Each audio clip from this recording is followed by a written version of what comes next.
আসসালামু আলাইকুম। আপডেট বাংলা সংবাদে স্বাগতম। শুরুতেই জানিয়ে দেব সংবাদ শিরোনাম। কাবিননামায় সই করেছেন, না বলার কোনো সুযোগ নেই। বিএমপিকে হুঁশিয়ারি দিয়ে বললেন নাসির পাটোয়ারি। এমপি ও শিক্ষকদের সর্বোচ্চ বেতন 1,56,000, সর্বনিম্ন 30,000 টাকা। আরও জানিয়ে দেব উপদেষ্টা পরিষদের বৈঠক অনুষ্ঠিত। বাংলাদেশের জাতীয় সঙ্গীত গেয়ে বিতর্কের মুখে ভারতীয় নেতা। সর্বশেষ জানিয়ে দেব নভেম্বরের গণভোটের দাবিতে ইসি ও জামাত সহ 8 দলীয় একজোট। শুনছিলেন সংবাদ শিরোনাম, এবার বিস্তারিত। কাবিননামায় সই করছেন, না বলার সুযোগ নেই। বিএমপিকে হুঁশিয়ারি দিয়ে বললেন পাটোয়ারি। নির্বাচনের আগে নাকি গণভোট এই নিয়ে রাজনৈতিক দলগুলোর মধ্যে সৃষ্টি বিভাজনের মধ্যে জুলাই সনদের বিএমপির সই করা নিয়ে ফের মুখ খুললেন জাতীয় নাগরিক পার্টির মুখ্য সংগঠক নাসির উদ্দিন পাটোয়ারি। গণভোট প্রশ্নে সামাজিক যোগাযোগ মাধ্যমে বিএমপির না সূচক প্রচারের পরিপ্রেক্ষিতে দলটির না বলার সুযোগ নেই বলে মন্তব্য করেছেন তিনি। এই প্রসঙ্গে নাসির উদ্দিন পাটোয়ারি বিএমপির অনলাইনের না শব্দ জারি করেছেন। বিএমপির না বলার কোনো ওয়ে নেই, আর অলরেডি হ্যাঁ বলে দিয়েছেন। তার বিবাহের জন্য রাজি হয়েছেন, কাবিননামাও সই করেছেন। এখন তাদের না বলার কোনো অপশন নেই। বিএনপির ভেবেচিন্তে জুলাই সনদে সই করা উচিত ছিল। রাজধানী ঢাকায় রিপোর্টার্স ইউনিটের শফিকুল কাবিন মিলায়াতের বৃহস্পতিবার 30 অক্টোবর দুপুরে নাগরিক ঐক্য আয়োজিত রাজনীতির বর্তমান এবং ভবিষ্যৎ পথরেখার শীর্ষিক আলোচনা সভায় তিনি একথা বলেন। জামাতের মুখে এক অন্তরে আর এক, এমন মন্তব্য করে দলটির নাসির উদ্দিন পাটোয়ারির আপার হাইজের পর যে আনুমানিক সংখ্যাগরিষ্ঠতা সেটা লেয়ার হাউসে নিয়ে এসে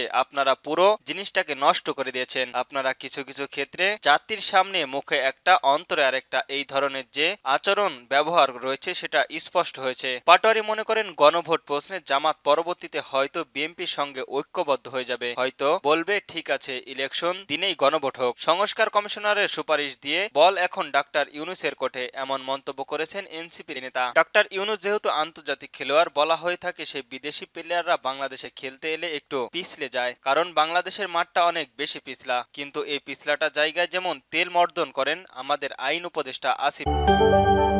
এমপি ও শিক্ষকদের সর্বোচ্চ বেতন 1,56,000, সর্বনিম্ন 30,000। নতুন বেতন কাঠামো নিয়ে পে কমিশনের সঙ্গে মতবিনিময় করছেন এমপিভুক্ত শিক্ষকদের সংগঠন এমপিভুক্ত শিক্ষা জাতীয়করণ প্রত্যাশীর জোট প্রতিনিধি দল। এ সময় তারা এমপিভুক্ত শিক্ষকদের সর্বনিম্ন বেতন 30,000 টাকা এবং সর্বোচ্চ বেতন 56,000 টাকা করা সহ 10 দফা দাবির প্রস্তাব দিয়েছেন। বৃহস্পতিবার 30 অক্টোবর সকালের সচিবালয়ে বেতন কাঠামো নিয়ে পে কমিশনারের মতবিনিময় সভায় এই প্রস্তাব তুলে ধরেন জোটের প্রতিনিধি।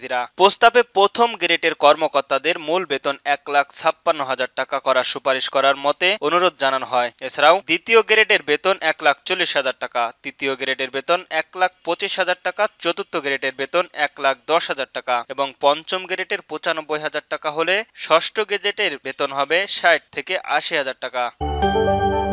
উপদেষ্টা পরিষদের বৈঠক অনুষ্ঠিত।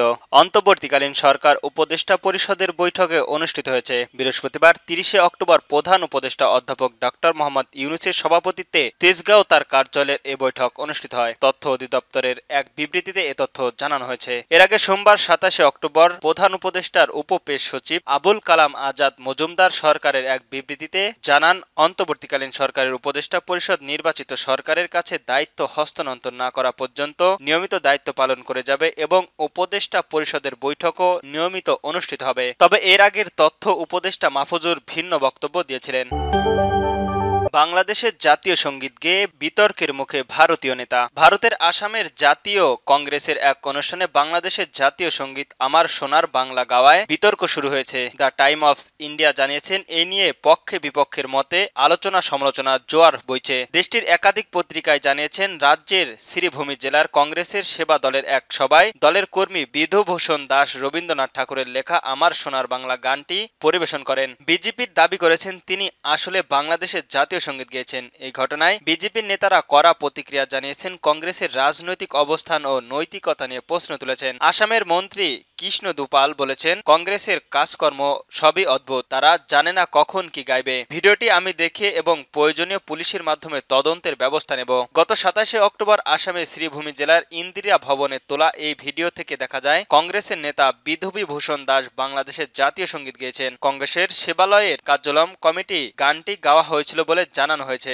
কংগ্রেসের এ অভিযোগ রাজনৈতিক উদ্দেশ্য প্রণোদিত বলে জড়িয়ে দিয়েছেন দলের জেলা মিডিয়া সেলার প্রধান শাহাদাত আহমেদ চৌধুরী জানান, বিধুভূষণ দাস সম্পৃক্তভাবে বলেছিলেন যে তিনি রবীন্দ্রনাথ ঠাকুরের একটি রবীন্দ্রসঙ্গীত পরিবেশন করছেন। গানটি 1905 সালের বঙ্গভঙ্গের প্রতিবাদে লেখা হয়, যা পরবর্তীতে বাংলাদেশের জাতীয় সঙ্গীত হিসাবে গৃহীত হলেও মূলত এটি একটি ঐতিহাসিক বাংলা গান ও সাহিত্য সম্পদ।